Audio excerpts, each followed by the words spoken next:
Picture this. You're standing in front of your entire homeowners association board, watching their faces turn pale as they realize the massive mistake they've just made. The same lake they've been charging residents premium fees to access, the same pristine waters they've built their entire community's reputation around, belongs to the person they've been harassing for months. This is exactly what happened to Marcus Chen, a quiet software engineer who thought he was buying a peaceful lakefront home in the prestigious Willowbrook community.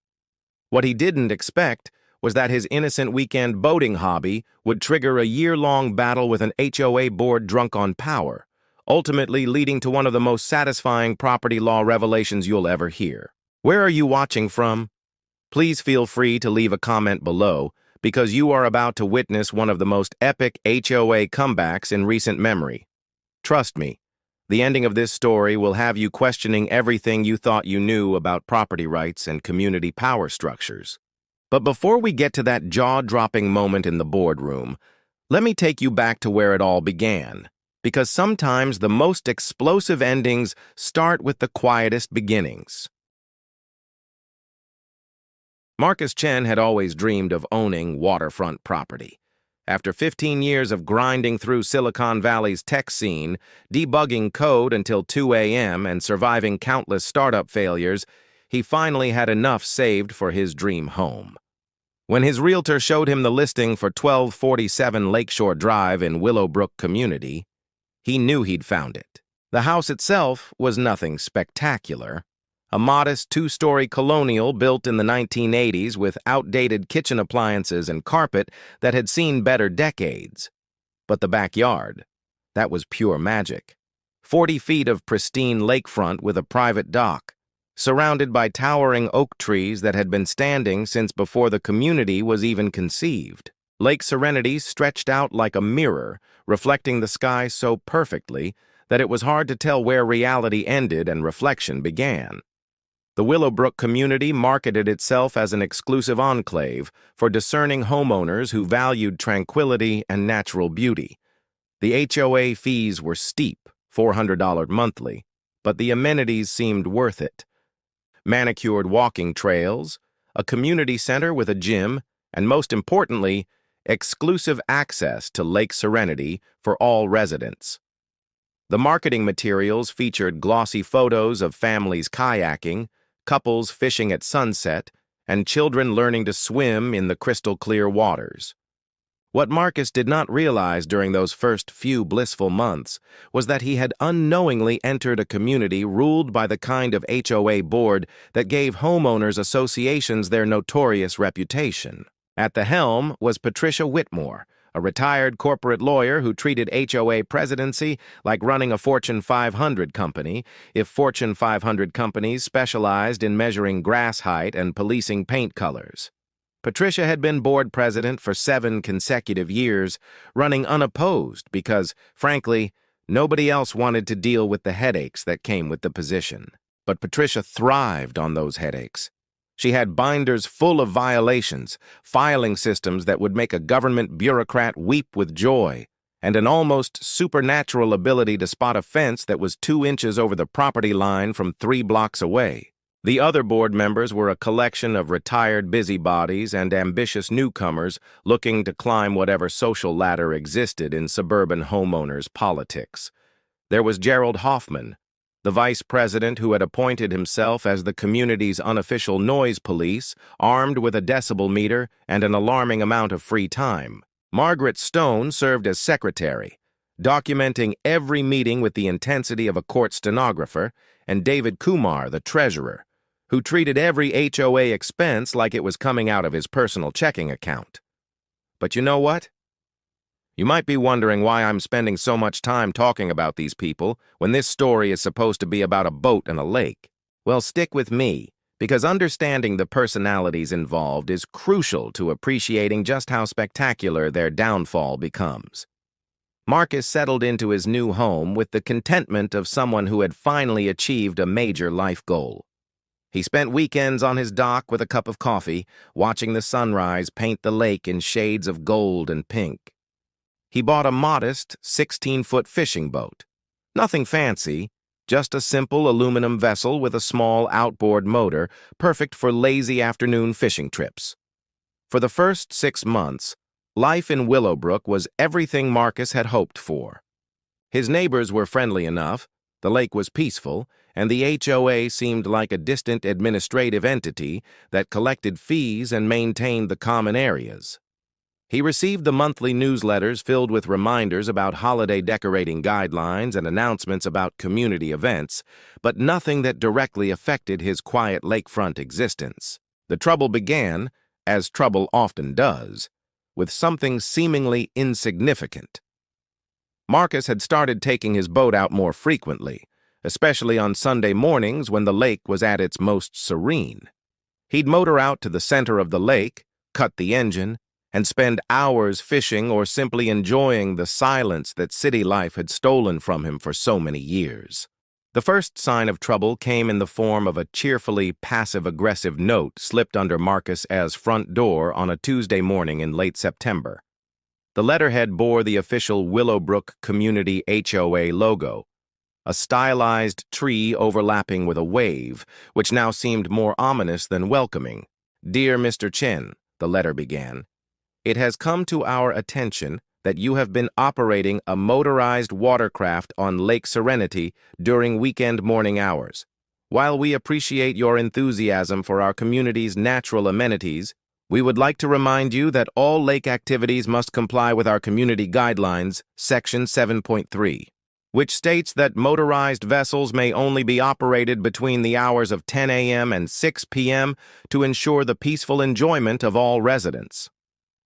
The letter was signed by Patricia Whitmore in the kind of precise handwriting that suggested someone who still wrote checks at the grocery store.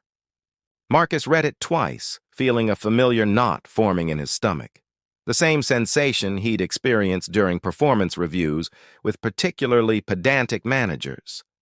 Here's where most people would have simply adjusted their boating schedule and moved on with their lives.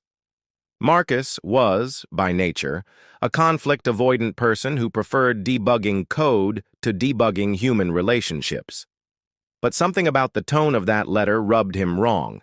He had specifically chosen a lakefront property for the freedom it represented, and now someone was telling him when he could and couldn't use his own dock.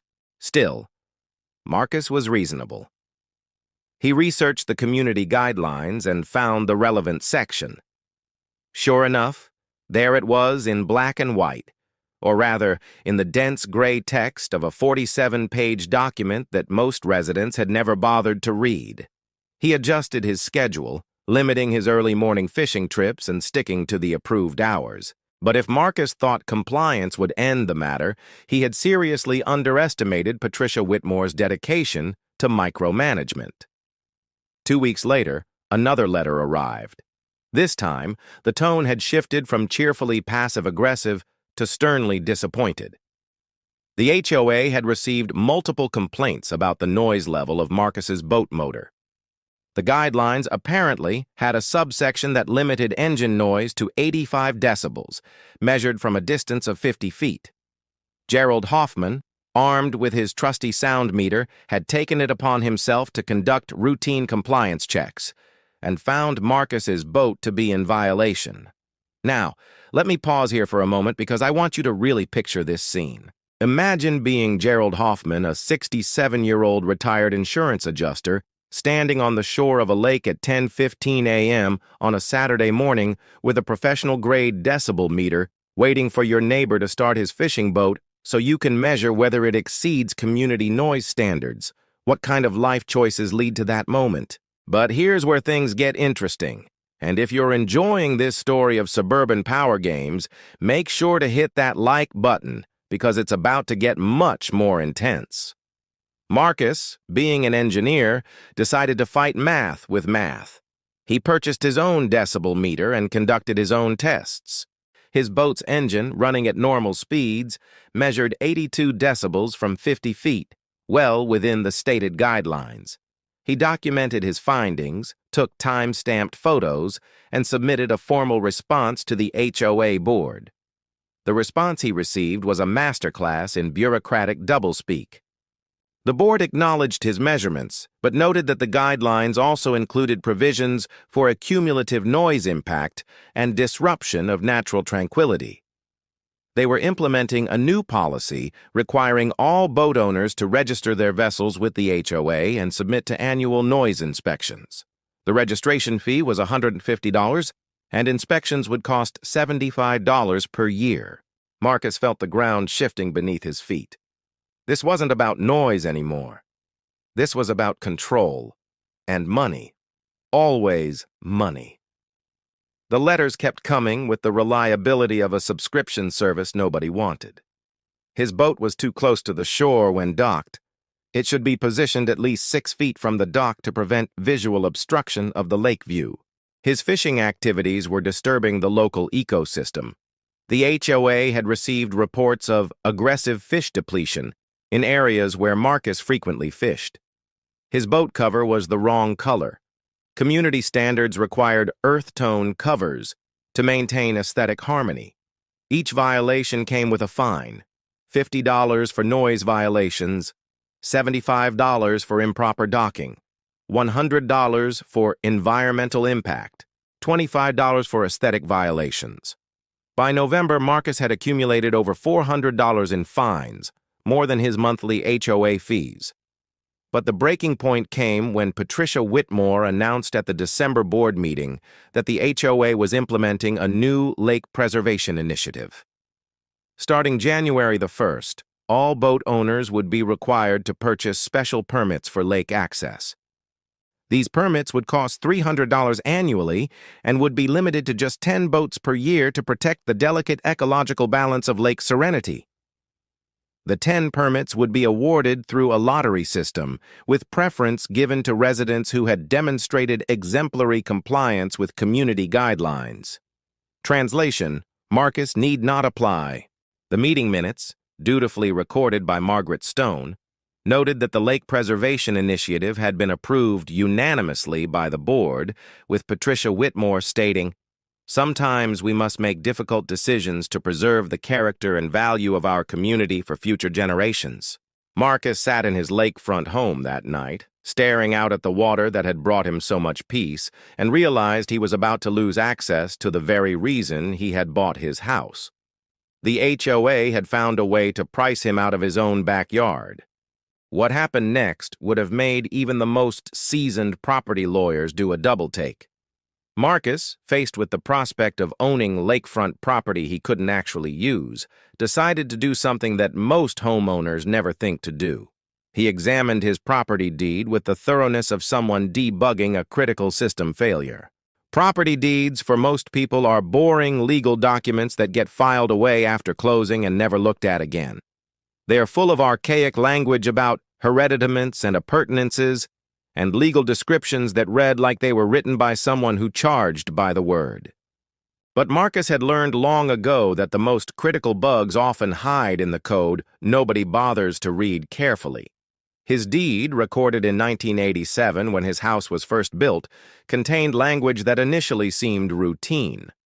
Together with all riparian rights, water rights, and subsurface rights pertaining to the adjacent waterway known as Lake Serenity, standard stuff for lakefront property, or so he thought. But as Marcus dug deeper into the county records, a clearer picture began to emerge. Lake Serenity wasn't a natural lake at all.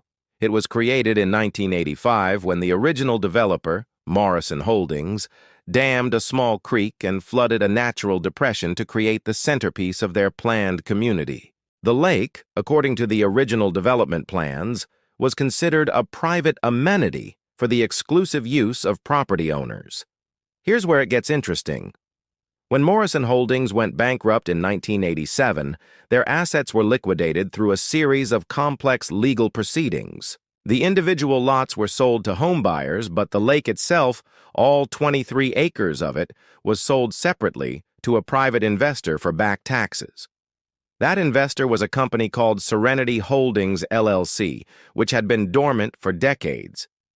Marcus spent 3 weeks tracing ownership through corporate filings, property transfers, and dissolution records. What he found was that Serenity Holdings had been dissolved in 1994, with all assets transferred to the sole remaining partner. Are you starting to see where this is going? Make sure you're still with me, because this is where the story takes a turn that nobody, not Marcus, not the HOA board, not even Marcus's lawyer, saw coming. The sole remaining partner of Serenity Holdings LLC was Margaret Chen, Marcus's grandmother, who had passed away in 2019 and left her entire estate to her only grandson. Among the miscellaneous assets that Marcus had inherited, buried in a file of old stock certificates and property documents that he had barely glanced at, was a quitclaim deed transferring ownership of all water rights and subsurface rights pertaining to the artificial lake known as Lake Serenity, located in Willowbrook community, including the exclusive right to determine access and usage of said waterway. Marcus had owned the lake for 4 years and never knew it. The realization hit him like a system crash at 4:59 p.m. on a Friday. He owned the lake, the entire lake. Not just his waterfront access, not just riparian rights, but the actual body of water that formed the centerpiece of the Willowbrook community's identity and property values. But here's what makes this story even more incredible. The HOA had no idea. For over 30 years, they had been operating under the assumption that Lake Serenity was a community asset included in their jurisdiction. They had been charging residents for exclusive lake access to a body of water they had no legal right to control. They had been setting rules and regulations for property that belonged to someone else entirely. Marcus spent the next month quietly consulting with a property law attorney, verifying his ownership and understanding his rights. The news was better than he had dared hope. As the owner of Lake Serenity, he had the legal authority to determine who could access the water, what activities were permitted, and what fees, if any, could be charged for its use. The HOA's authority ended at the water's edge. But Marcus wasn't vindictive by nature. His first instinct was to approach the HOA board quietly, explain the situation, and work out some kind of reasonable arrangement. He was, after all, still a member of the community, and he had no desire to deny his neighbors access to the lake they had been enjoying for decades. He requested a meeting with Patricia Whitmore, presenting it as a discussion about the boat permit situation. They met on a cold February afternoon in the community center conference room, with Gerald Hoffman and Margaret Stone present as witnesses. Marcus calmly explained that he had been researching property records related to the lake access issue and had discovered some interesting information about the legal status of Lake Serenity. He offered to share his findings and suggested that perhaps they could work together to resolve the permit situation in a way that was fair to everyone. Patricia's response was everything Marcus should have expected from someone who had spent 7 years treating HOA governance like personal kingdom management. She dismissed his research as the desperate flailing of someone trying to avoid legitimate fines. She informed him that the HOA had been managing lake access for over 3 decades and didn't need property law lessons from a computer programmer. She reiterated that his boat permit application had been denied and that any further attempts to use the lake without proper authorization would result in legal action. "Mr. Chen," Patricia said, her voice carrying the particular condescension reserved for people who think they know better than everyone else. "I understand that you're frustrated by our community standards, but property rights don't work the way you seem to think they do. This isn't some tech startup where you can just hack your way around the rules." And that's when Marcus realized that diplomacy was off the table. What happened at the next monthly HOA board meeting has become something of a legend in property law circles. Marcus had spent the weeks following his failed negotiation with Patricia preparing for what would either be a complete vindication or a spectacular public humiliation. There was no middle ground. The meeting was held on a Thursday evening in March, and the community center was packed. Word had spread that Marcus Chen was planning to challenge the new boat permit policy, and in a community where the most exciting regular entertainment was arguing about holiday decoration guidelines, this qualified as must-see drama. Patricia called the meeting to order with her usual theatrical formality, running through routine business with the efficiency of someone who had conducted this same meeting dozens of times. When they reached the section for community member comments, Marcus stood up and walked to the front of the room. He began by thanking the board for their years of service and acknowledging the challenges of managing a community as desirable as Willowbrook. He expressed his appreciation for the beautiful amenities, the well-maintained common areas, and the high property values that made their neighborhood such a sought-after place to live. Then he dropped the first bomb. However, I've discovered that there may be some confusion about the HOA's authority over Lake Serenity, and I believe it's important for all residents to understand the actual legal status of our community's most valuable amenity. Patricia interrupted with the impatience of someone who had heard every possible homeowner complaint over the past 7 years. Mr. Chen, if this is another attempt to argue your way out of legitimate community guidelines, I can save everyone some time. The HOA's authority over community assets is clearly established in our founding documents. Marcus smiled with the quiet confidence of someone holding 4 aces in a poker game. Actually, Mrs. Whitmore, that's exactly what I'd like to discuss. You see, I've spent considerable time researching the property records related to Lake Serenity, and I think there are some facts that the board and the community should be aware of. What followed was a 15-minute presentation that systematically dismantled 30 years of assumptions about property rights, community assets, and HOA authority. Marcus had prepared meticulously with copies of deeds, corporate filings, tax records, and legal precedents. He walked the room through the history of Morrison Holdings, the bankruptcy proceedings, the asset liquidation, and the chain of ownership that led to his grandmother's company acquiring the lake. But remember, I told you earlier that Marcus is a software engineer, and engineers understand the importance of clear documentation. He did not just bring copies. He had prepared a detailed timeline with supporting documents for every claim, backed up by official county records and verified by his attorney. The room grew quieter as Marcus methodically presented his case. You could literally watch the expressions on the board members' faces change as they began to understand the implications of what they were hearing. Gerald Hoffman, who had spent months measuring boat engine noise with scientific precision, looked like someone who had just realized he'd been auditing the wrong department for his entire career. Margaret Stone had stopped taking notes entirely, her pen frozen above her legal pad. David Kumar was frantically flipping through his copy of the HOA's founding documents, as if the right page might contain a clause that would make this nightmare go away. But Patricia Whitmore's reaction was the most telling. As someone who had built her identity around being the ultimate authority on community rules and regulations, she was watching her entire worldview collapse in real time. Her face cycled through confusion, disbelief, anger, and finally, a kind of stunned silence that suggested her brain was struggling to process information that fundamentally contradicted everything she thought she knew. Marcus concluded his presentation by producing the quit-claim deed that transferred ownership of Lake Serenity to him upon his grandmother's death. The document was notarized, recorded with the county, and legally unambiguous. He owned the lake, all of it. The room erupted in the kind of chaos that you usually only see in courtroom dramas.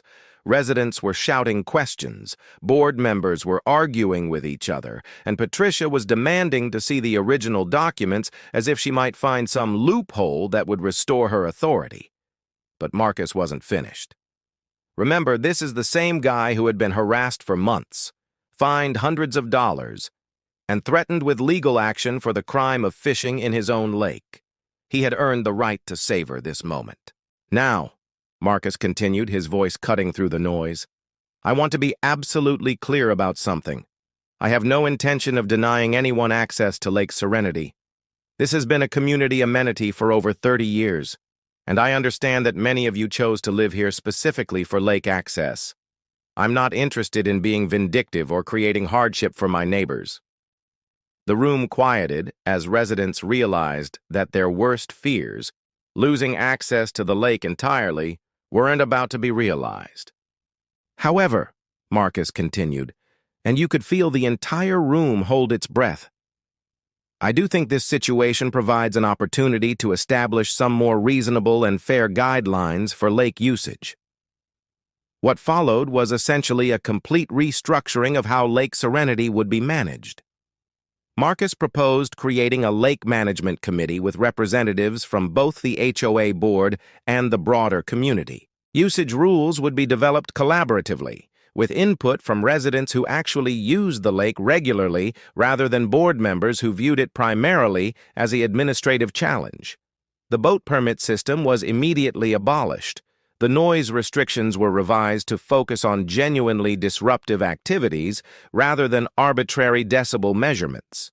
The registration fees and inspection requirements were eliminated entirely. Most importantly, Marcus established a precedent for community input in decisions affecting lake access. No more unilateral policy changes announced at board meetings.